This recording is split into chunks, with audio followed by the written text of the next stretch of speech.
Okay, so before we start our lesson today, we're just going to recap what we've learnt about narrative writing and an imaginative text in the lessons before today.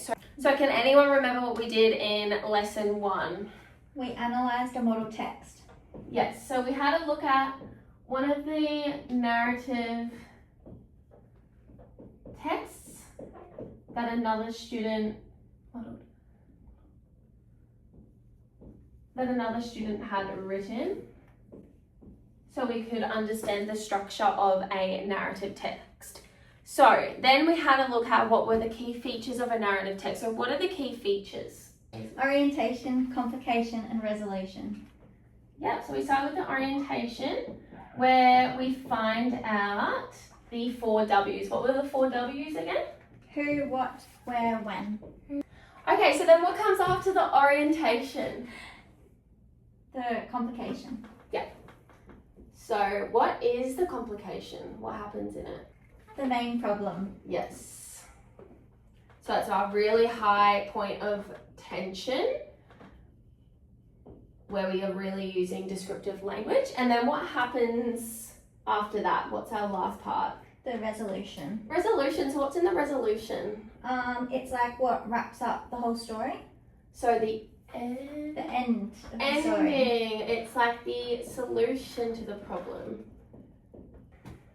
Then what did we look at? We looked at the Analysing characters and emotion through narrative language. Yes, we looked at how the authors use descriptive language for us to understand specific characters. We had a look at how we could make our own narrative text. We had a go at writing it ourselves and predicting what might happen next in the story by writing a really short paragraph.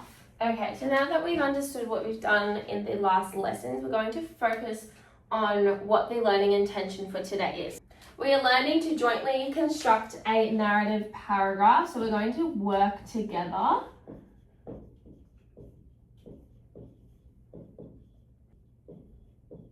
So what I'm looking for today is to understand if we are all successful in today's lesson and seeing if we can all really work together and be cooperative, and by using the correct structure that we've really talked about here.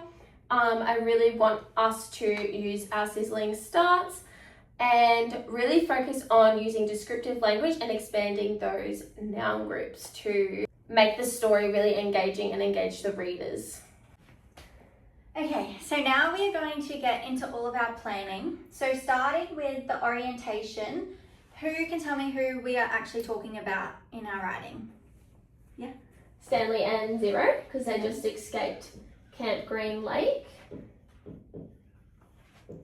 Stanley and Zero, because they just escaped. What are they doing right now? Like, what are we writing about? Where are they going? They are about to climb up the mountain to start their journey. Beautiful. Who can tell me what has just happened? Like, when is this happening? So it takes place after their escape from Camp Green Lake, which is it's starting to be the climax of the novel, which I think is the complication. Beautiful. Yeah, good job. So they've just escaped the camp. Yeah. So that would be all in our orientation. So this bit is orientation. Cool. What could we have as our complication? Like, what could our middle part of the story, the most exciting bit, be about? I reckon Zero gets really, really exhausted and he is barely being able to walk, and then maybe he rolls his ankle.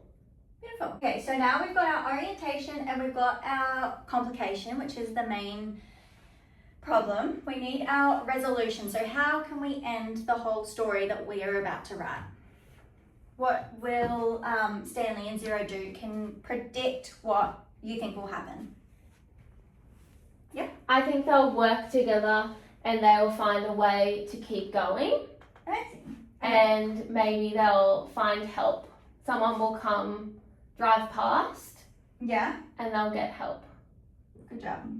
Okay, so now that we have all established our plan and we've decided what we're going to have in each section, we're going to begin our writing. So it kind of needs to start a bit exciting, and because we know that he's going to get exhausted and roll his ankle, we kind of need to set that up in our story with our descriptive language. So how could we start the narrative writing?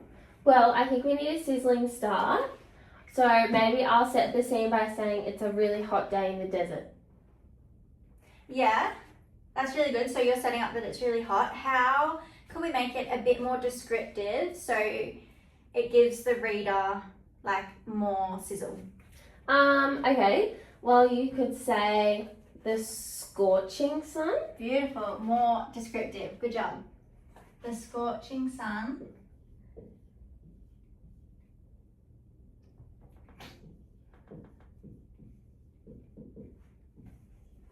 All right, the scorching sun, what is it doing? Burns. Yeah.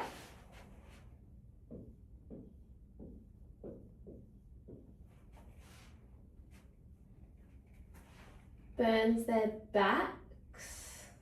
Burns. Yeah. Their backs.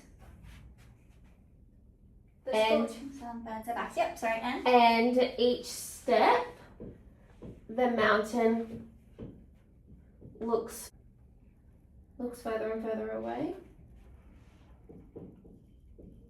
Okay, so the scorching sun burns their backs, and each step, we might add, and with each step, the mountain looks further away. Who can identify what the expanding noun group in this part would be? I think it's the scorching sun. Beautiful. Yeah, so instead of just saying the sun or the hot sun, you're saying scorching. Okay, so considering this is our orientation, we already know that they're going up the mountain because it says the mountain looks further away. So you can assume that they're going up the mountain, but how do we know who it is? Like, we haven't actually said who's going up the mountain, we've just said there. Like, who is it? It's Stanley and Zero. Stanley and Zero. Good job. So we might change it to the scorching sun burns. Instead of there, we'll add in Stanley and Zero's backs. And with each step, the mountain looks further away. Okay, so now that we've got the orientation, we're moving on to the complication. Does anyone have ideas about what we could do? So remember that we've planned that they're going to be exhausted and one of them is going to roll their ankle. So how could we write that? Could you start with suddenly? Suddenly, yeah, that's a good sentence starter. So suddenly what? What are we going to say after? Suddenly, Zero falls to the ground, crashing into the dirt. Beautiful, yeah, crashing into the dirt. Suddenly Zero falls to the ground, crashing into the dirt. Good, so we've got our descriptive language and our expanding language. Then you could say Stanley crouches beside him. Yeah. Maybe looking at his exhausted face to show that he's really tired. Good job. So Stanley crouches beside him, looking at his exhausted face. So just remember, what is another key feature in a narrative? Oh, we need dialogue. Yeah, dialogue really makes the writing, and although it's good to still do your show and don't tell, dialogue is still good to enhance your story. So how can we add dialogue to really engage the reader further. We could say that Stanley says to Zero, don't give up, to show that they need to keep going no matter what. Beautiful, yeah. Okay, so we've added Stanley crouches beside him looking at his exhausted face. Come on, don't give up, Stanley said. What could we add and change said to just to make the story a little bit better? What's another word? Maybe you could say whispered because they're really tired. Yeah, they're exhausted, so they would want to whisper a bit more. Good idea. Moving on to the last bit to wrap it all up, we said that they are going to keep going and get help. So how will they get help? What are they going to do next? Well, maybe they just keep pushing forward step by step, and then they see a car drive past. Beautiful. So maybe you could say together they pushed forward. Yeah. So together they push forward. Step by step. Step by step. Together they push forward step by step. When suddenly, what could happen next? When suddenly... Maybe an old dusty truck. Beautiful descriptive drove language. Past. When suddenly an old dusty truck. Dusty truck Drove past. goes past. Then just to finish it, you could say for the first time,